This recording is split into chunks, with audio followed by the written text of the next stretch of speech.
Hello, everybody, and welcome to the MakerDAO Scientific Governance and Risk Meeting, number 134, taking place on Thursday, March 25th at 1700 UTC.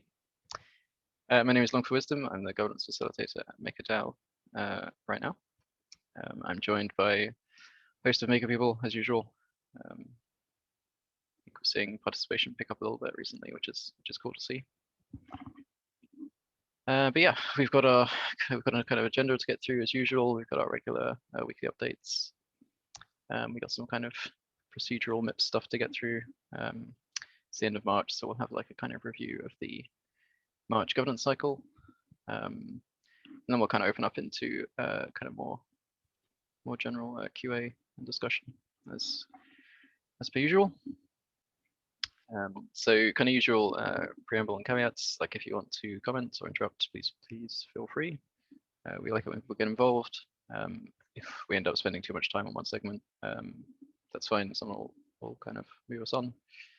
But yeah, please don't let worries about time or I guess embarrassing yourself prevent you from taking part. Goodness knows, if we were worried about people embarrassing themselves, then I wouldn't be here. So. All right, so I was embarrassed. Cool. So I'll do a quick reminder for daylight savings. I know this has hit most people already, at least in the UK. It hasn't hit yet, and possibly for others. So be aware that daylight savings time is approaching and may affect when this meeting shows up in your time zone. The meeting is set in UTC, so the meeting doesn't move. It's though obviously it will if your time zone changes. Cool. So I think that brings us on to my section of the weekly updates. So I'll do a brief summary of governance. Let's see, where's my list? Cool. So yeah, so we've had two executives in the last week. We had the regular Friday weekly executive last Friday, and we had the monthly MIPS executive on Monday. So both of those have passed at this point, which is good to see. So last Friday's executive contained some increases to the maximum debt ceiling for ETH and WBTCA. We set the maximum debt ceiling for ETH to 15 billion, which I guess is in the hope that we won't have to touch that in the next little while. And the WBTCA maximum debt ceiling has moved to 750 million, which also should cover us for the near future. We also set the debt floor on most vault types to 5,000 DAI from 2,000 DAI. With the exception of ETHB and some kind of non-standard vault types like the PSM and real-world assets. So not as big as some of the executives we've had, but still some worthwhile changes, I think. The monthly MIPS executive, on the other hand, had a lot of stuff in it, and I won't kind of steal too much thunder from the MIPS update section later on. But yeah, we passed all the things. We passed the core unit framework. We passed 3 of the first core units. We passed some technical MIPS, the KEG, term lending module, liquidations 2.0, lots of kind of big and exciting things. And we passed some sort of process guidance MIPS as well in the form of the multi-sig wallet management MIP and the parameter proposals group. Parameter proposal groups MIP. So bring us to polls. So this week's polls also finished. And we saw that, let's double check these. So we had a poll for the, let's see, for ETHB dust, which got accidentally left out from last week.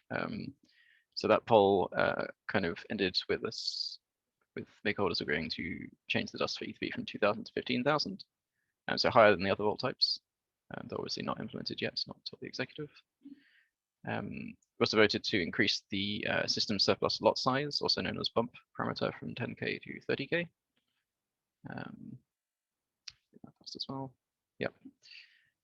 Then also excitingly, governance voted in favor of increasing the debt ceiling and turning on the DCIM, the debt ceiling instant access module, for some of the Uniswap LPs, specifically DAI ETH, USDC ETH, and DAI USDC. So if all goes well this Friday and the executive passes, we should see debt ceilings for those rise soon. So that kind of covers the governance actions that have happened. And to kind of give a brief update of what my kind of core unit has been doing. We've continued working on Project Compass. Eli's continuing to take the lead and manage that process. We've seen an update to the MIPS portal. It hasn't been pushed to the production side yet, but we've kind of had it on staging, and we've been fixing up some of the MIPS content to make sure that it all displays correctly. So we're hoping to kind of push that to production in the next little while, hopefully by next week, but we'll see. I think we've completed at this stage the rewrite for MIP 0. This will obviously have to go through the governance cycle, but we should see that show up on the forum soon in the RFC, where it can start to be discussed. No major changes in this. It's more just kind of cutting down the kind of word count, trying to make things clearer. Huge thanks to Pablo or Blimper for working on that. He's done a great job.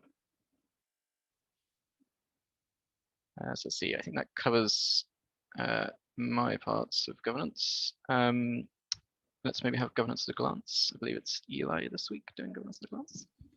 Correct. Thank you, Lon. Hi, everyone. My name is Eli, and I'll be doing governance at a glance for you this week. So first up, a 2-point summary. Since the beginning of this year, DAI supply grew from 1.1 billion to this week's all-time high of 2.9 billion. And so we're steady on our way to 3 billion DAI supply, and I wanted to congratulate everyone on this call for making this happen. Also, regardless of the rise in demand, DAI manages to keep its peg. The volume-weighted average price is at $1.002 for this week. On to announcements. All 97 initiatives in the MakerDAO ecosystem, including community calls, grants, products, and teams, are now collected in one place, thanks to Amy. Also from the operational support team comes the Call for Proposals program, serving to identify and fill any needs of MakerDAO. The Project Compass working group is now also official, as was already mentioned. Their task is to establish a framework for future vision setting in the DAO. On to active discussions. A new discussion by Jacek, where he raises the issue of KYC regulations as they relate to MakerDAO. And another discussion by Juan, who advocates for a joint effort to discuss contributor compensation and potentially form a working group to tackle the issue of minting MKR for vesting purposes. On to signal requests, we have a new signal request by IMNeo, who is looking to gather consensus around the petition for A16Z to get involved in governance. And last but not least, Ultra Shupi is looking for consensus on raising the surplus buffer and potentially burning some MKR from fees. And that's it from me. Thank you very much.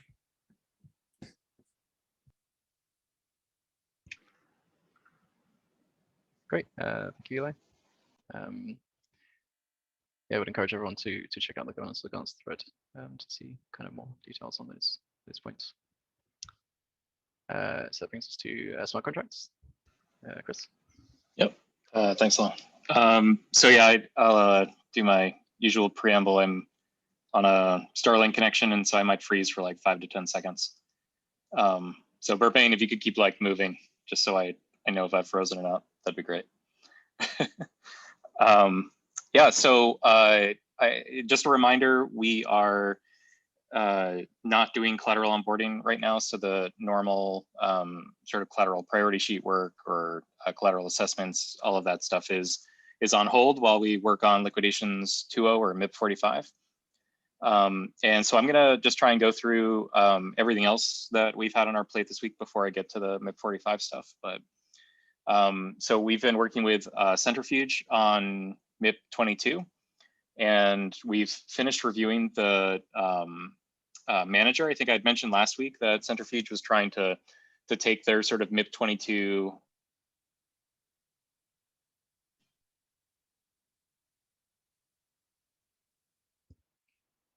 Wait for it. Yeah, we're back.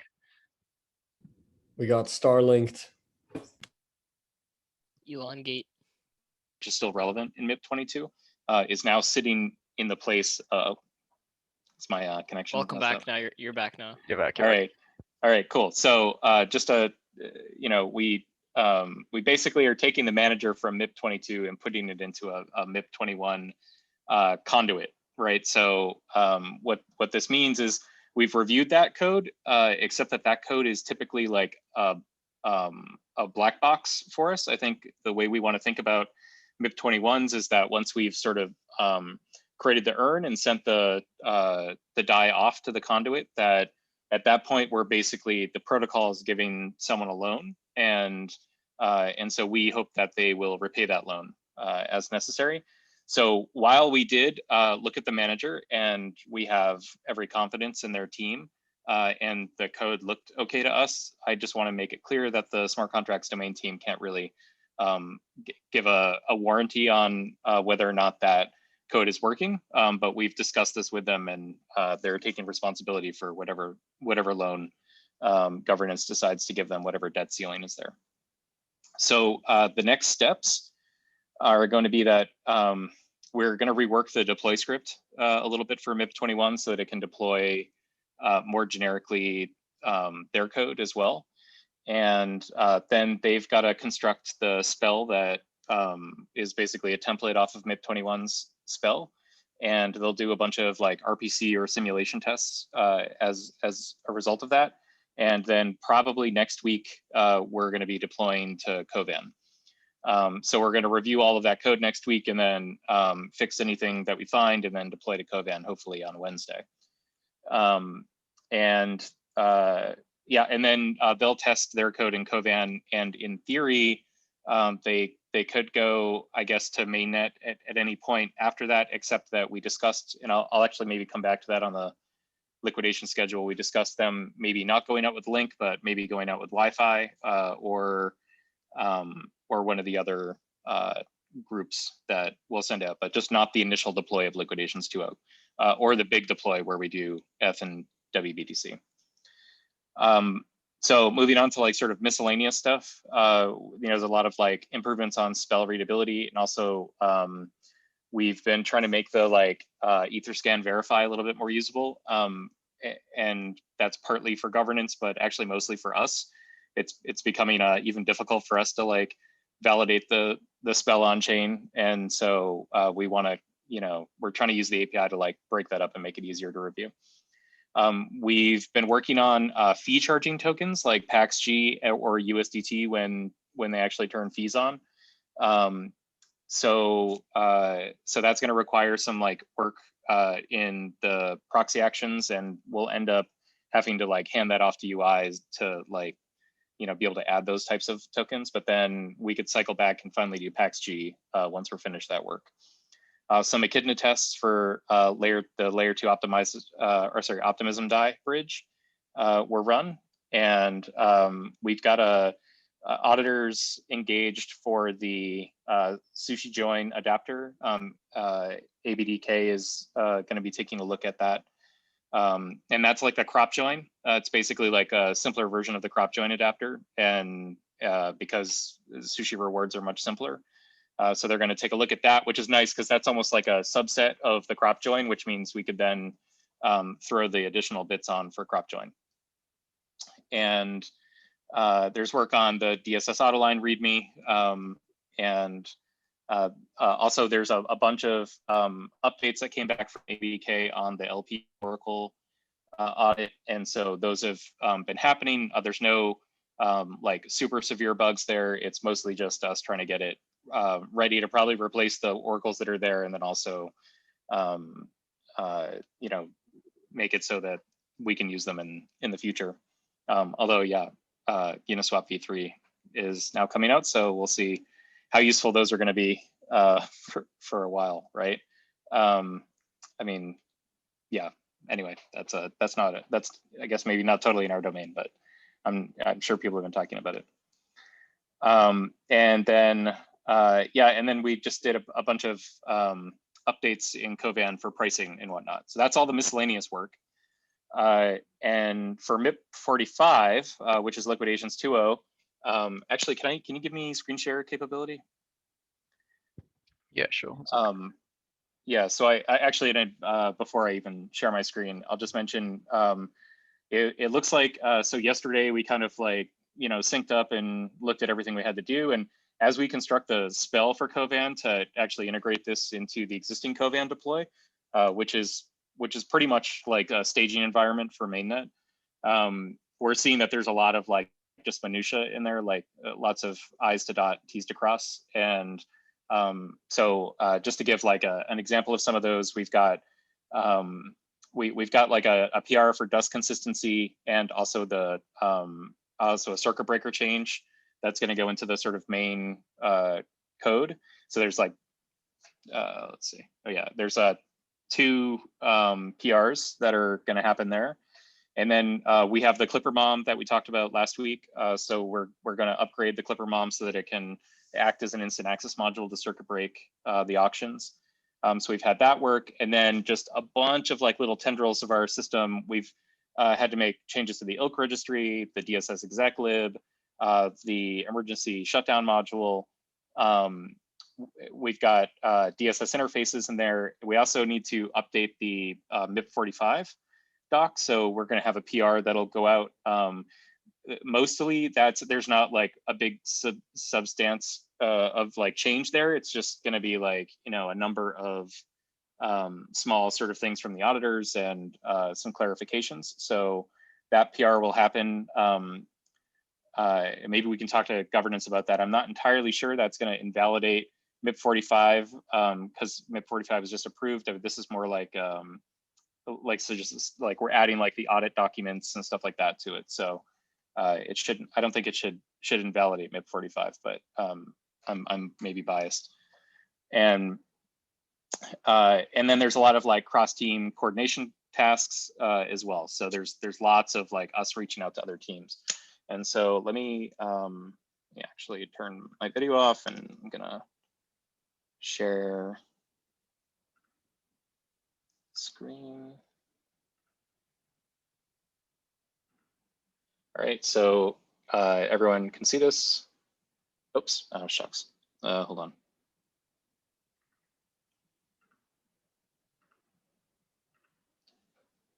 Sorry, yeah, there you go. Can you guys see that? Yep. All right, so this highlighted line is where we are today, the 25th.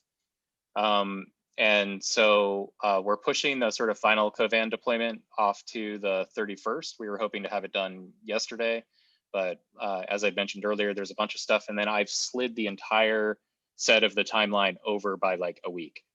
And so you can kind of see like Link is now scheduled for Friday the 9th, which would be the first deploy there, right? So we've got, yeah, we'll do the bug bounty documentation update. Link will go out on the 9th, followed by Wi-Fi. So what I was talking about with Centrifuge is that we won't do it here, but MIP22 could possibly go out on the 17th, or on like the 30th over here, or on the 6th, right? So again, we're gonna block out Link and WBTC F. And let's see, so then there's some stuff from like blog posts and whatnot that were moved. Another sort of just like making sure keepers are ready. We slid that, although maybe they'll be ready earlier because they've already had access for a while. Same thing with UIs. We did get the final set of risk parameters from Risk. So thank you guys for doing that. I don't know if anyone saw that post, but you should check in the forums for the link parameters and add any discussion there. And that is about it. Does anyone have any questions? Let's just say about anything that I've brought up or the schedule while I've got the schedule up. What's the red versus the blue?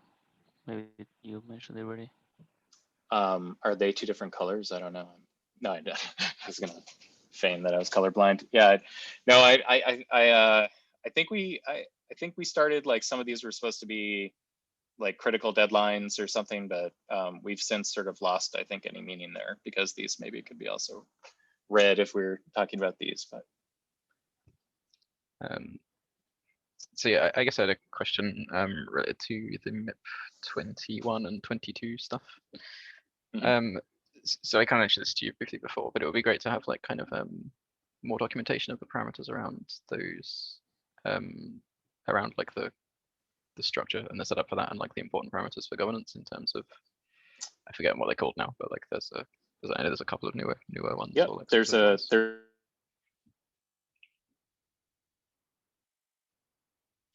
We'll never know. Or we will know in like 30 seconds. One of these. We actually have to set the price of the token that we create for them based on the debt ceiling that we're going to give them, right? So that was like one of the surprising ones that maybe needs an update. I will make a note of that, because at very least we can, the same way we're updating MIP 45, we should update MIP 21 to include those. We lost you for the first half of that, but maybe it's kind of not critical. Maybe just want to make sure that you're, yeah, that we have kind of those ready for when we're ready to push the MIP 22 stuff. I wouldn't want to kind of delay it just because we don't have it written down anywhere what the parameters are. Yeah, exactly. I'll put that down. Cool. All right, anybody else?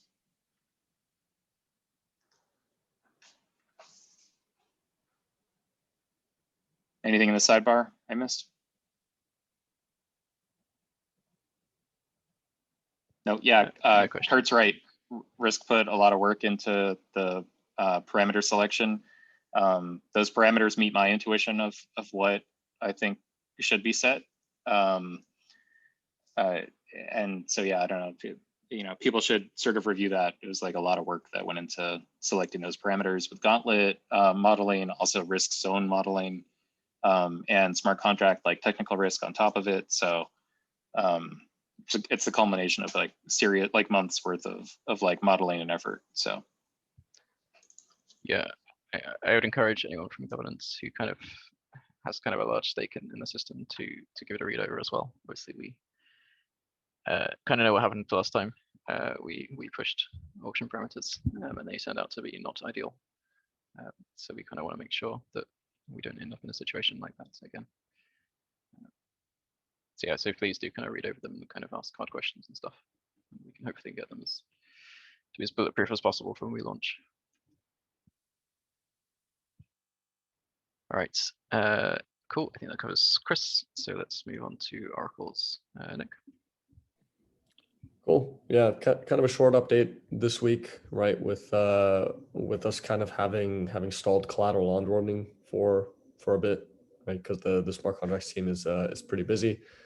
But we're trying to wrap our head around this Uniswap v3 update, right? That got announced, and in particular, right, how the liquidity is not going to be fungible anymore, right? Because you can dynamically deploy your liquidity into various ranges rather than just one large continuous range.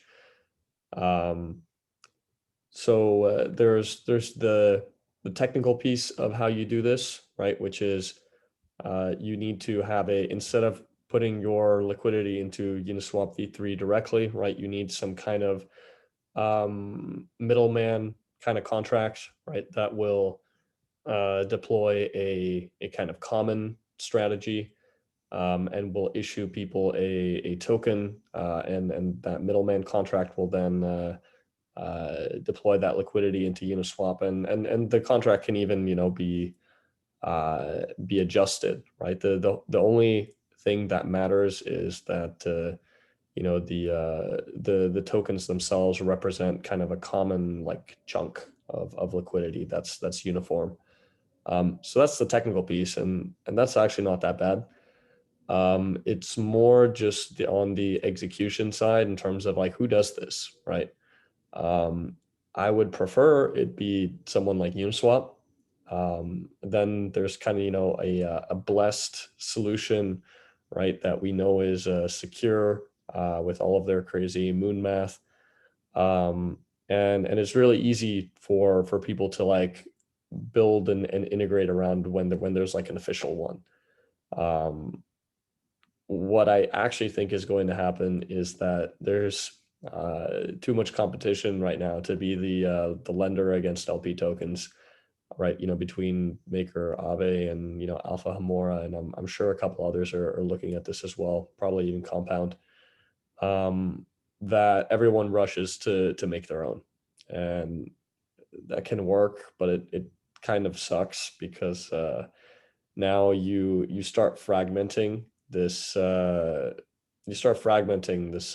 this liquidity, right? So for example, if Alpha Hamora has their ETH range between 1,000 and 2,000, right, and Aave has that one, and we have that one, right, all those tokens should technically be the same token. They should have shared liquidity, right? They should be able to be integrated super easily anywhere. But no, right? We all have our own implementation and standard, and they're all going to be different even for the same range, and it's just going to suck from I guess like how a developer wants to view the world, which is we have common standards that we conform to, and it just makes things much easier from a liquidity point of view when you're trying to liquidate this stuff, but also from like an integration point of view, right? You don't have to integrate every single standard; you can just integrate one. So I'm wondering if like we can just reach out to the Aaves and the the Uniswaps and the whatevers of the world and kind of come to an agreement of like, this is what we're going to do. Yeah, should be exactly like that XKCD comic, right? We have X number of standards. That's ridiculous. We should make one that unifies all of them, and now the new lay of the land is you have a bunch of competing standards, right? So yeah, so I'm trying to talk with Aave and Uniswap and those guys to see if we can reach like a gentleman's agreement on it doesn't really matter who builds it, but can we just agree on like an implementation? But game theory says no, so we'll see what happens there. The other thing that I've been working on really is the Oracle's core unit. Yeah, I don't want to give out too many details yet, but it's a lot of work. In terms of like the date that I'm targeting to submit that May 1st. So that would give governance like a month to review it and discuss and give feedback before it would go in the June MIP cycle, right? And then it would be voted on end of June. So that's kind of the timeline that I'm looking at.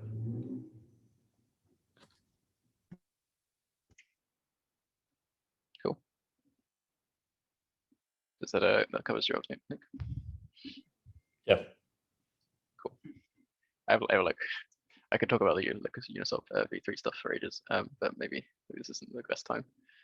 So perhaps we can come back to it later in the call if there's extra time. But yeah, does anyone have any other questions to make on any of those? I guess maybe a couple of questions. Like a question I saw in the chat the other day was someone, presumably a user of the UniETH LP token vault, was asking kind of when we'd increase the debt ceilings, or when we should expect debt ceiling increases for those vaults. I guess, do you have any comments? So I think I'll leave that to Risk because the rates group I think discussed that the other day. Yeah, cool. Okay, so maybe Ramesh can address that in this section. Cool. Yeah, I can answer briefly. We're just making the framework how to evaluate DC's debt ceilings on Uni LPs because I know it's not super complicated, but just we need to be sure that if there's Uni ETH, we need to aggregate the full Uni debt ceiling that we have at Maker and see what's the limit.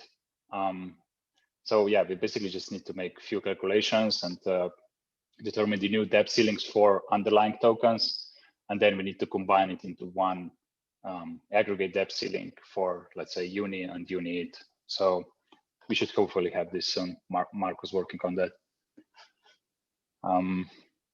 Yeah, so that's the answer. On the other stuff, so as mentioned, we released a proposal for Link A liquidations 2.0 parameters yesterday.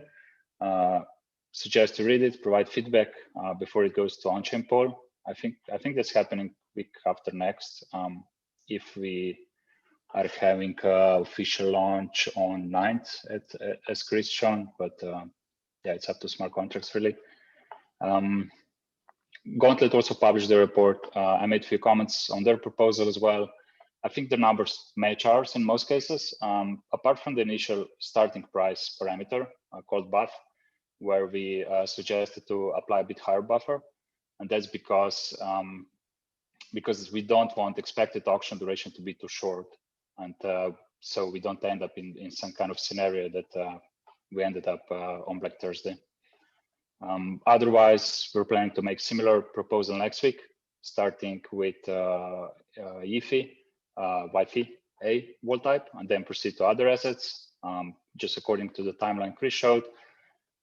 As mentioned already, the parameters won't hugely differ among wall types, apart from one parameter, which is called ilk whole. So this parameter limits the amount of pending liquidations per wall type. So it's similar as box parameter under current implementation, but this one limits specifically wall type pending liquidations, and this helps us with to limit auction throughput per collateral. And we also made a few new tools to measure some of the risk metrics. And one of them being is on-chain slippage for collateral assets that are held at Maker. And this actually helped us with addressing one of the main parameters for liquidations 2.0, which is this auctions throughput. So this parameter called ilk whole. But it also helps us when we have discussions about debt ceilings, risk premiums, and such. So this is still in beta, work in progress. I'll share the link here in the chat. So yeah, I suggest you take a look and provide feedback.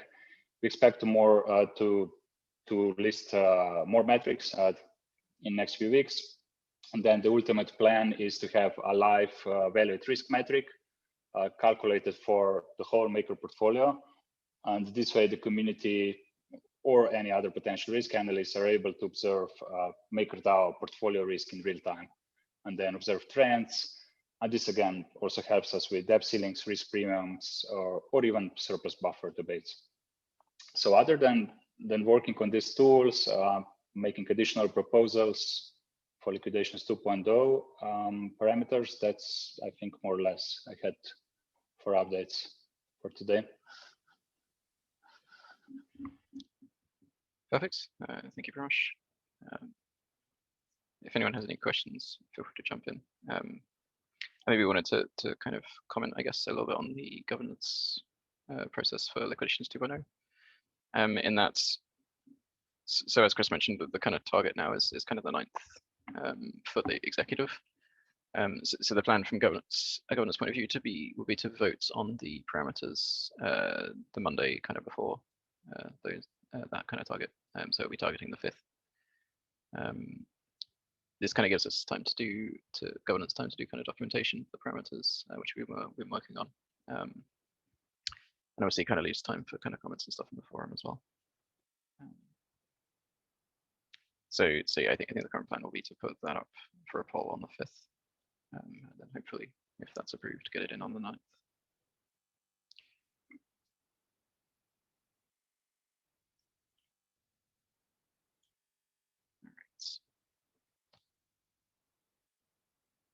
If there's no other questions for Primosh, I guess I'll briefly comment on the site Primosh just mentioned as well. I had a look at it the other day. It looks pretty cool.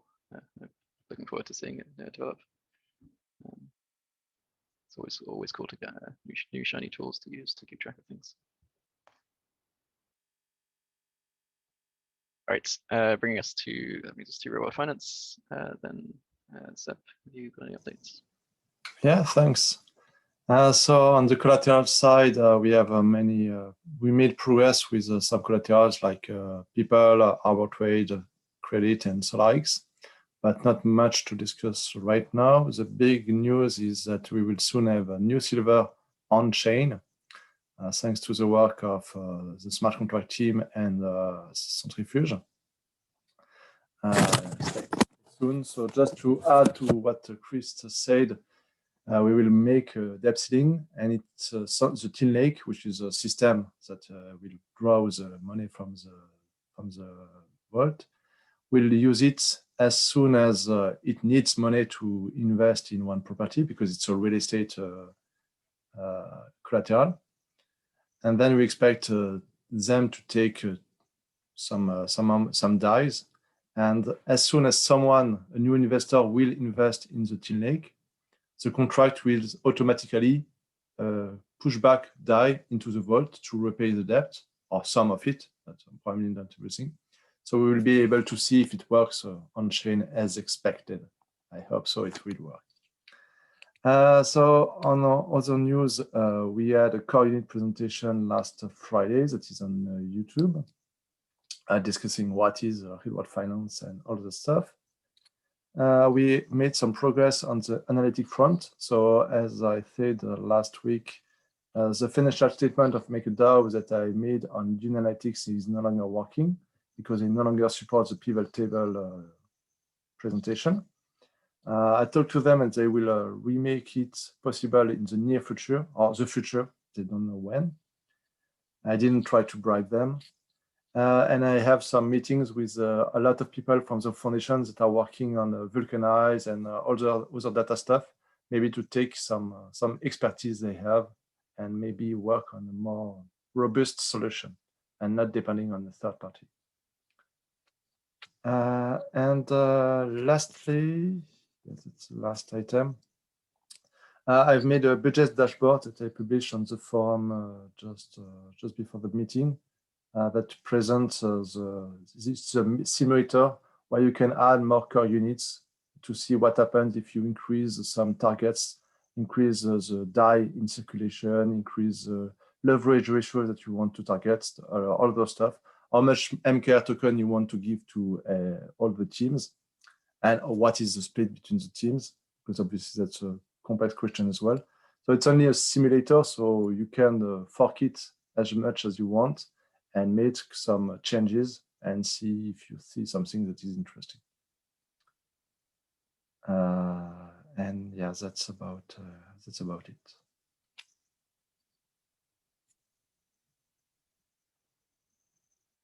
Great. Thank you very much, Seth. If anyone has any questions, feel free to go ahead. Potentially everyone's getting distracted by Chris getting attacked by wasps in the sidebar, but it's okay. We can come back to any questions later if anyone thinks of any in the meantime. So let's move us into operational support. Who's giving an update this week? Yeah, that's me. I just posted the forum version so you can follow all the links.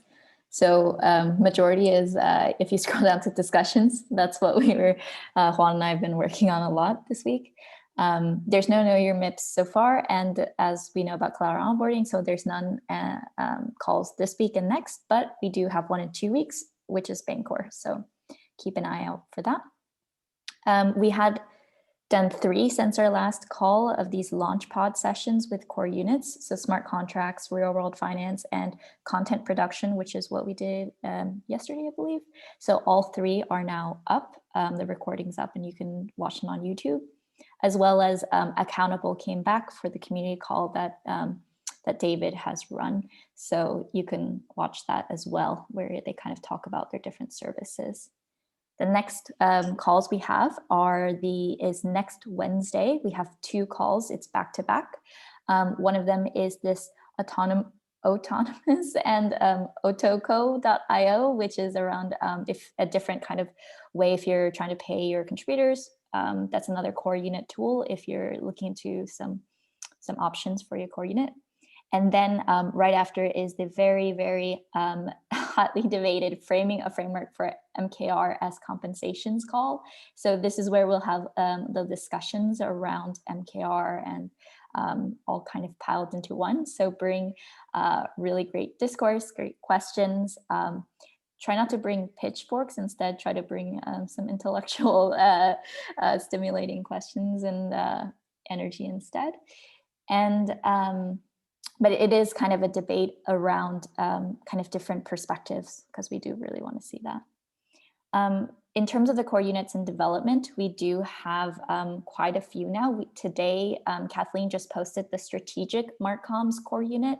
So you might want to take a look at that as well. It is slightly different to the content production, but there may be some kind of overlap. So there were some questions on the content production side that might overlap, and I know a lot of people have questions, so feel free to give that a read.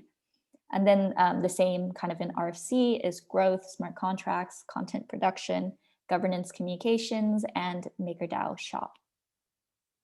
No change for kind of new drafts. There are some really interesting conversations, as we said. There is the first one where I kind of just summarize all the topics that are happening within the smart contracts thread and around incentives, budgets, vesting, and so on.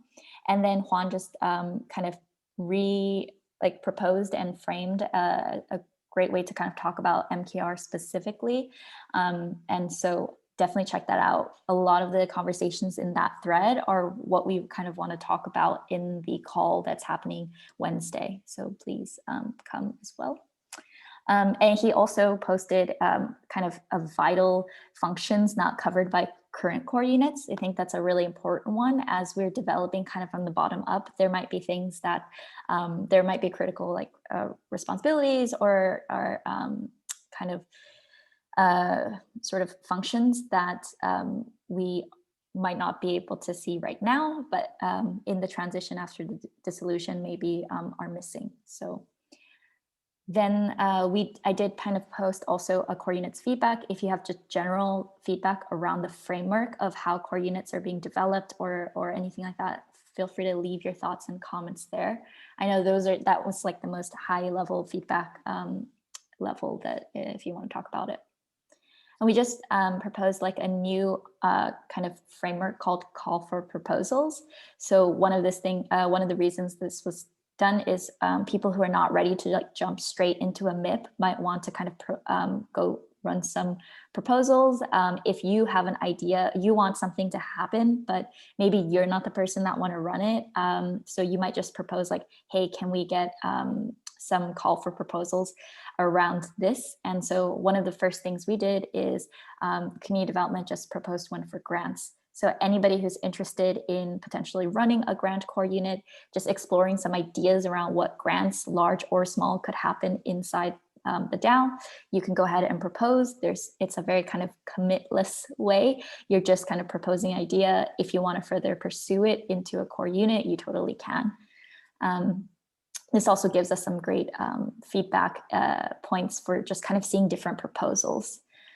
Then we have kind of the summary of these 97 initiatives from the MakerDAO community. I saw some great feedback and kind of iterated on it. It is a V1 resource, so that's why it's on Notion. It's just to get the information out there. If you want to drive it or you see that there's like a different way we can do this, please DM me and reach out.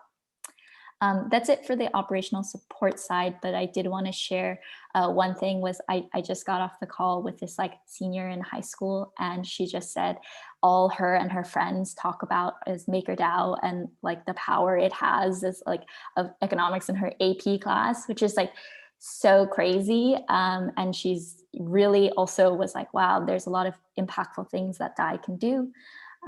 So keep that in mind. The stories like that really makes us remind us that we do cool stuff for lots of generations. And that's it for us. If you have any questions, feel free.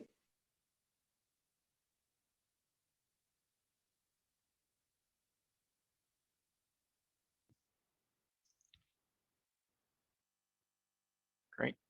Thank you very much, Amy. Definitely some surprising things. But yeah, awesome to hear. All right, I think that brings us to Anna, who maybe has a updates on community development. Yep, it's me today. So this week, one of the things that happened is Sam joined the community call that David runs to talk about the Optimism DAI Bridge. And you can watch it. It is on YouTube, and it goes into details about that announcement. And then, as Amy mentioned, we have this resource for all the initiatives that are going on in community development. And a lot of what we've been working on is working with individuals and small groups, joining some of the projects in the core community development team, working on evaluating different projects that are in the pipeline and the different deliverables that are still being worked on in community development by individuals and small teams. And then the last thing that's important for this week is the foundation announced the sunset of the development grants program. And you can read more about it in this blog post. And it talks a lot about highlighting some of the successes of the grantees, the different things that we've learned, and then what is coming up next, which is kind of what Amy mentioned about this call for proposals for the grants program. And that's it from community development. Perfect. Thanks, Hannah. Yeah, if anyone has any questions, feel free to ask.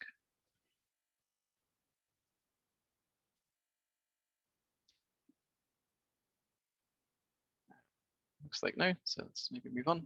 I believe we're on, that brings us to MIPs. Who's covering MIPs today? Is that David or Charles?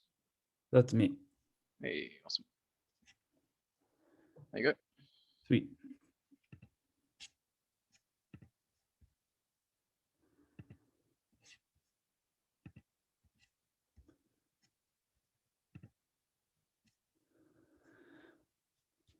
Happy Thursday, everyone. So this week, we had the beginning of the last week of March's governance cycle.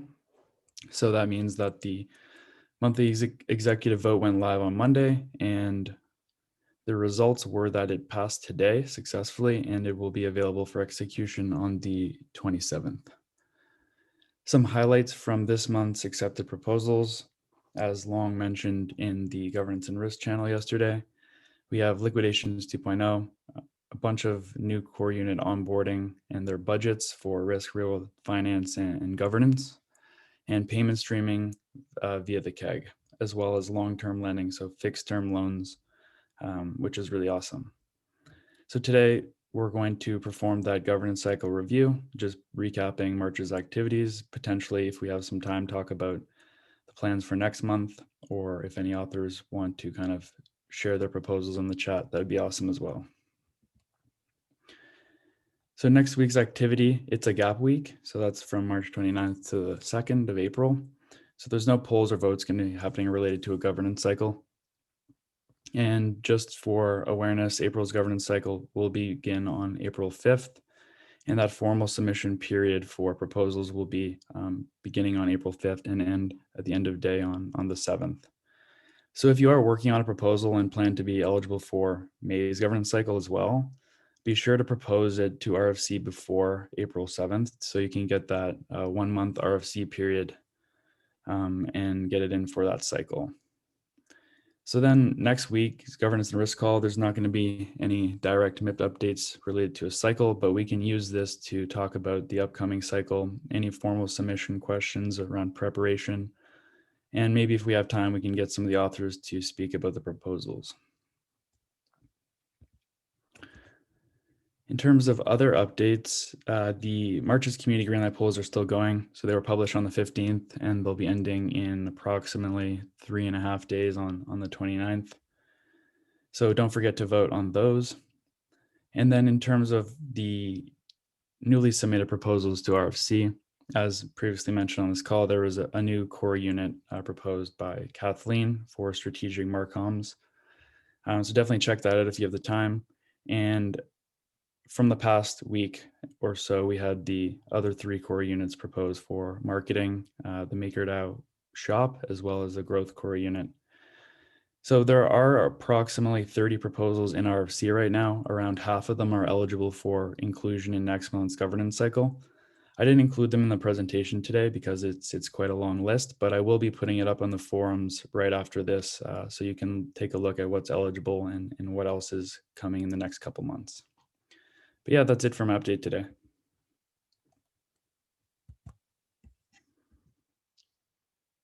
Perfect. Thanks, Charles. I'll kind of do the kind of monthly governance cycle review from kind of governance perspective. So obviously it was pretty successful in general, like we passed everything we wanted to pass. We saw that the kind of combined MIPS bundle poll didn't see a lot of participation, like 12,000 maker. But some of the inclusion polls saw kind of a lot of participation, which was good. Some more than others. I think the term lending module had the most, which was ended up getting to 95,000 MKR, which is quite a lot. It's more than we usually see. A lot of the others hit around 30,000. A couple hit like sort of 45, 44. So we're seeing like participation happen for specific things that people want, which is kind of what you'd expect. And then kind of a lower level of participation for stuff that people don't feel, I guess, the need to, or I guess they don't feel strongly about.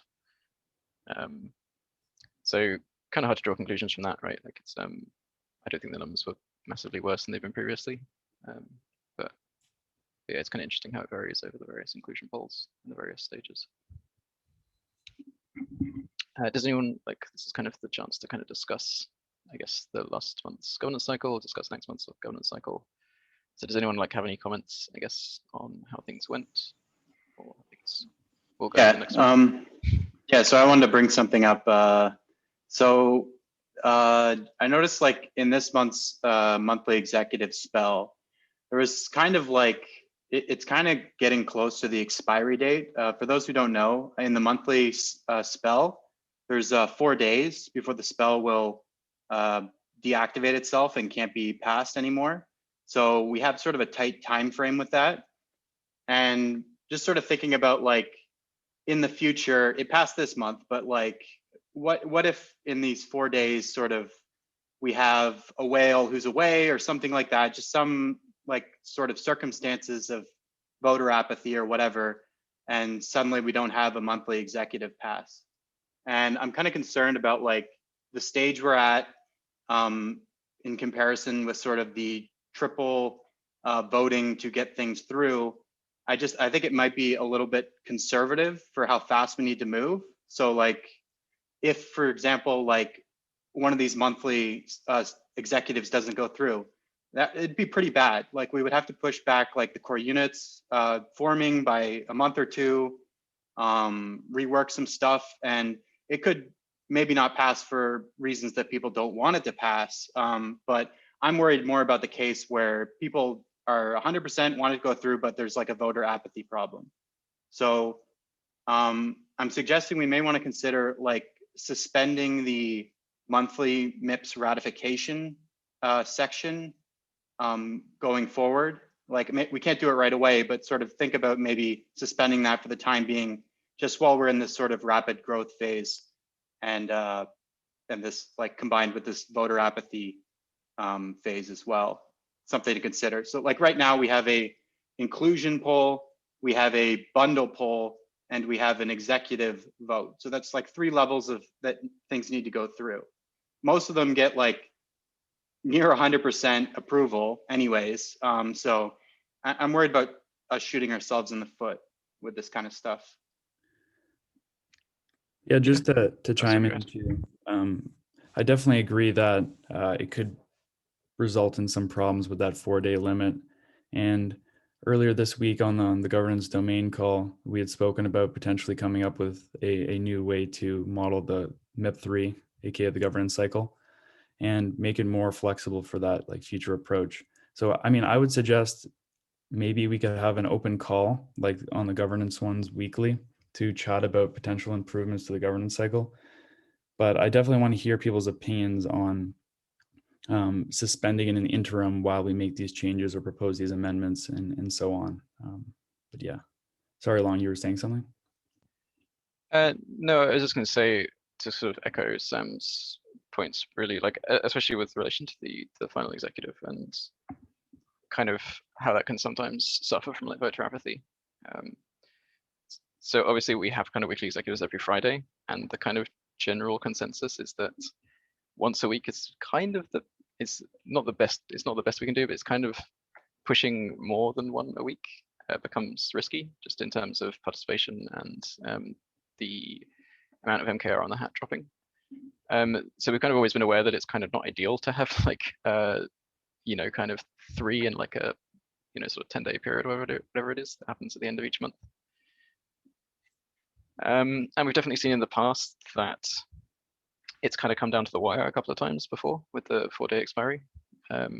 Like this cycle actually ended up being all right, but like in previous cycles, it's kind of been a lot more close. So yeah, it's definitely something we maybe should consider adjusting. So to briefly speak to the kind of 3 polls thing, the main reason we have like the set of 3 is because it's mainly because we have the executive at the end. Like if we, so for example, the second bundle poll is basically only there because we have the executive. So you do kind of, the kind of advantages if you decide that the executive isn't needed, then you kind of get rid of the need for that second poll as well, which leaves you with just 1, which is, most would agree, is kind of probably better. The kind of downside to losing the executive is that currently the MIPs are kind of hashed and stored on the blockchain in that spell, which is kind of meant to be kind of the immutable record of what maker holders have voted for in case there's like kind of confusion or contention later over what was agreed. So that's kind of the trade-off, that we lose that.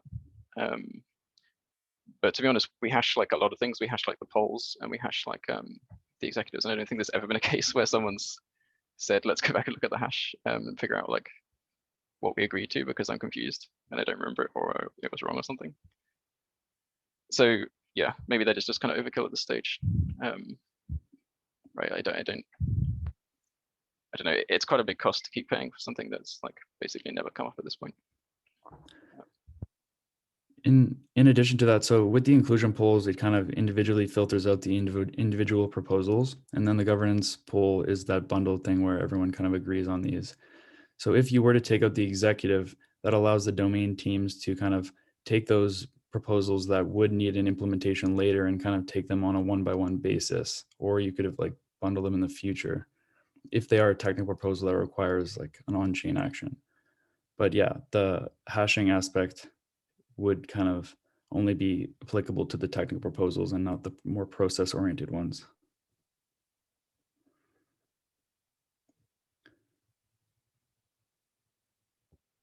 Yes, so kind of as Charles said previously, we kind of discussed this a little bit last week because Sam kind of reached out to me or to us privately as well.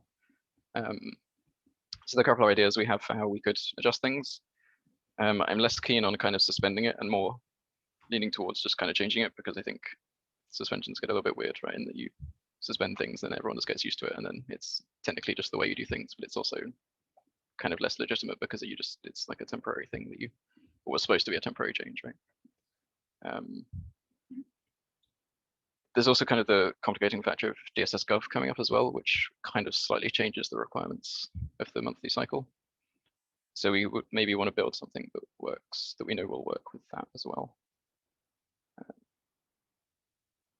So yeah, basically we're gonna have to think about it over the next kind of few days. We're maybe gonna try and push a proposal out before the 7th, so maybe in the next 2 weeks, which could mean it could then go into the May cycle to start being implemented in June.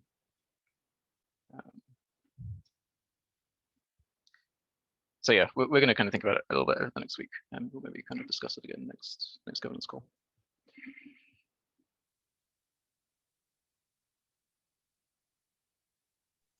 Oh yeah, Chris brought up a good point that there's also sort of security considerations for these quick succession votes, and that the maker on the hat gets pretty dangerously low during the monthly execs as well, just because of the rapid turnover.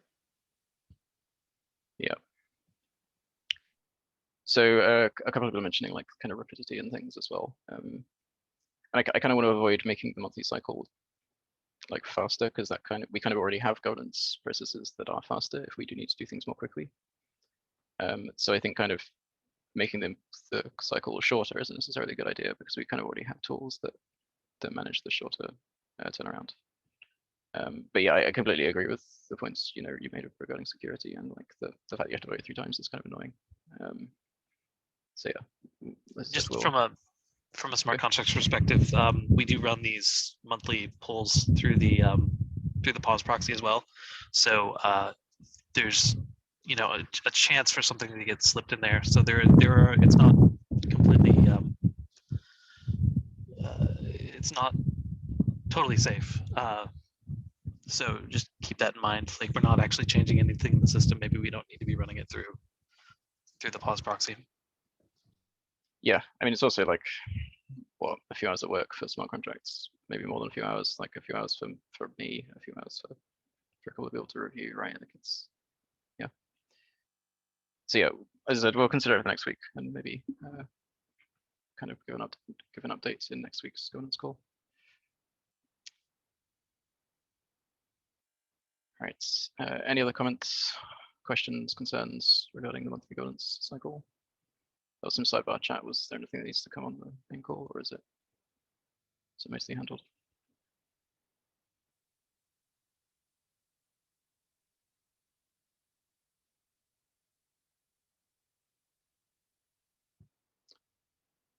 All right, no one's speaking up, so let's maybe move on.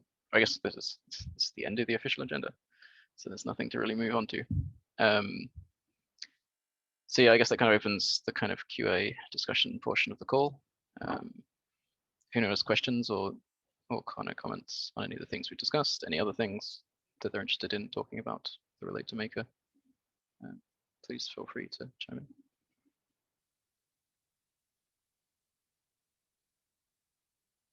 Seb, I saw that Greg had a question regarding your spreadsheet. Maybe you want to walk us through quickly to.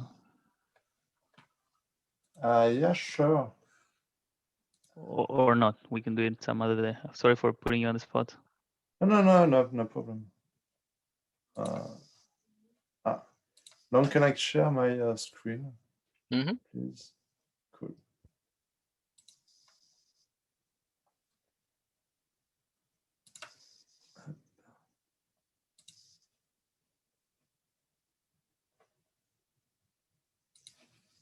Okay, here we go. So do you see my screen? Yep. Yeah, so sadly, I just put back the MKR weight, but we will discuss that if you want, because I removed them to not start any discussion. So this is just a model. It's all the numbers are fake. So what you should do if you want to play with it is to go to File and make a copy. So you can modify the parameters. And you can modify all those parameters that are in yellow and in orange. And so those are two components. One, which is a budget. It's what we decide as a community that we want to make as expenses for the year. It's always on 1 year.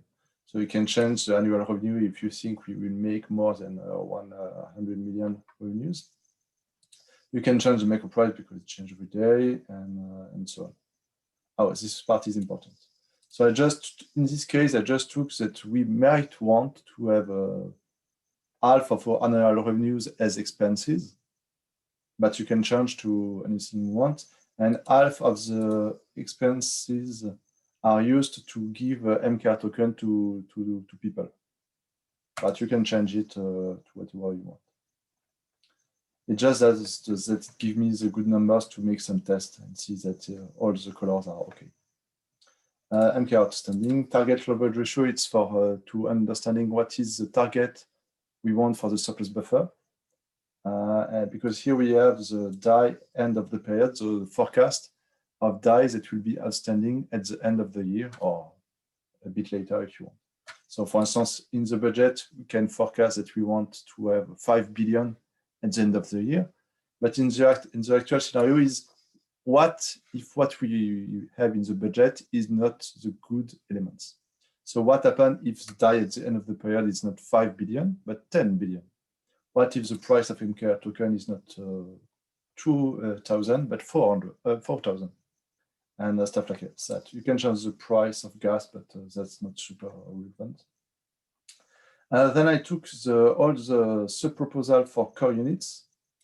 I took the budget in die.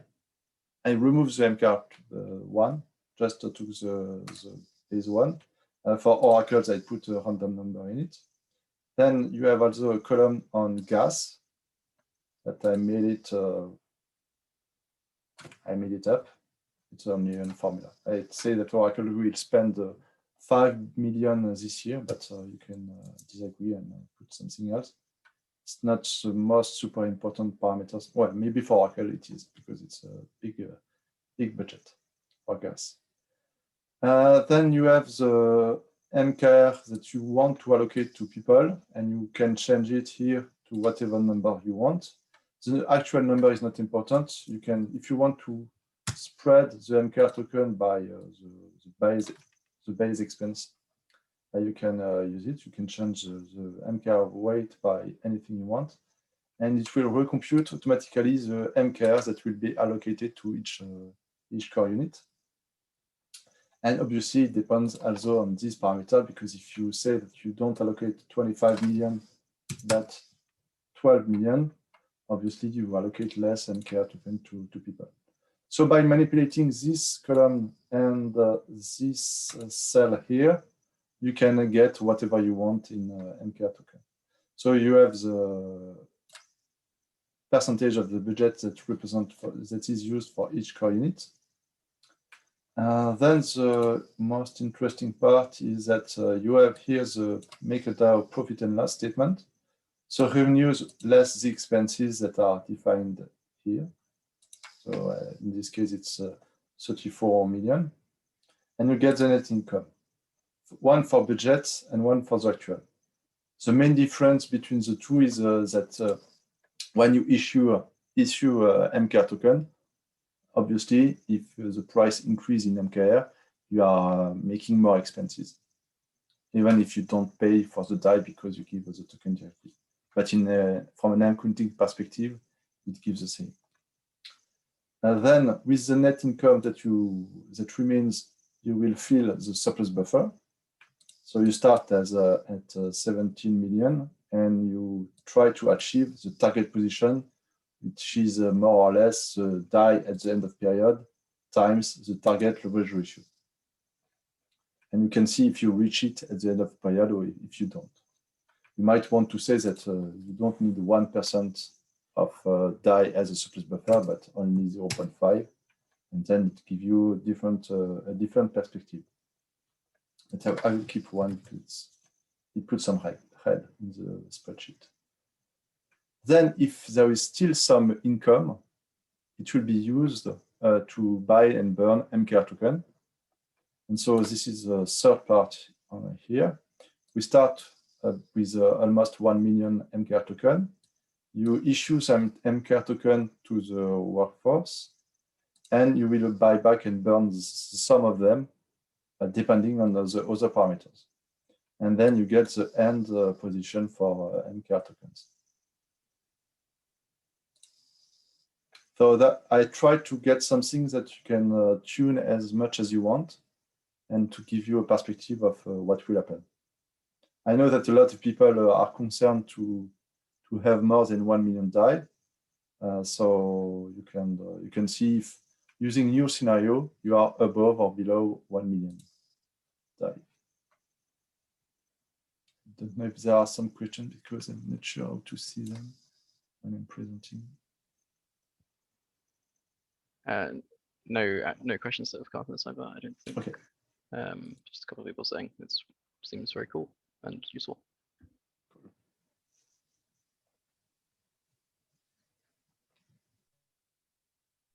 Seb, did you share that link in the chat? Let me do it. Thanks. It's in the core units model something onboarding, and it's also in the forum. Yeah.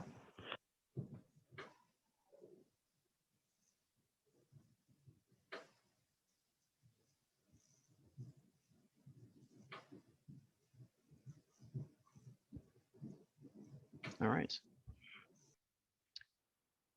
So let's see, we're about quarter past. So we can think about ending, but if anybody does have something they want to discuss for the next 10 minutes, feel free. We mentioned Uniswap v3. We could maybe cover that a little bit more, but it's up to everyone.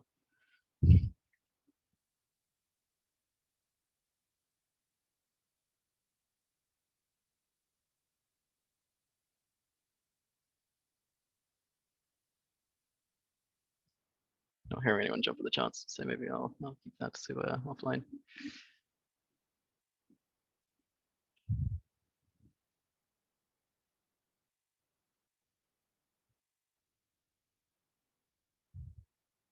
I guess I haven't. So it's gonna put people on the spot, but I haven't heard from. I'm not sure if they're still here. Maybe they're not. I was gonna say I haven't heard from Lucas from Centrifuge in a little while. I guess with the progress we're making on MIP 22 and the Centrifuge assets, like I guess I don't think he's still here, but yeah, I'm hoping that they're feeling better about how things are going now than we had previously. Yeah, I see. I saw Leo. I thought I saw Lucas there earlier as well. I think they have moved on now. That's fine. Cool.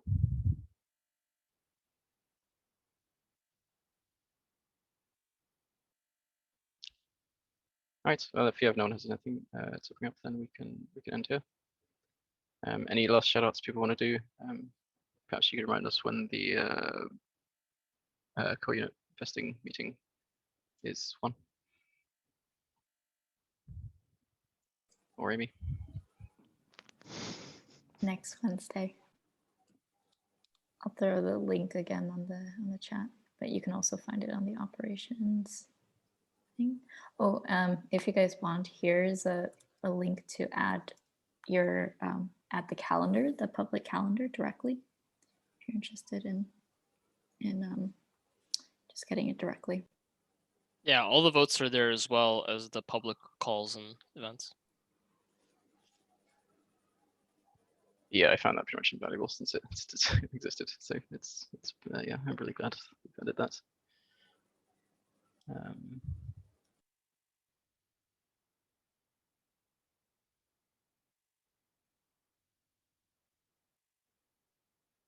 All right, okay, I guess we'll leave it there. So yeah, thank you everyone for coming. I'm sure I'll see most of you again next week, or probably before in many cases. But yeah, thank you, and I'll talk to you all soon. Take care, y'all. Bye. Bye bye.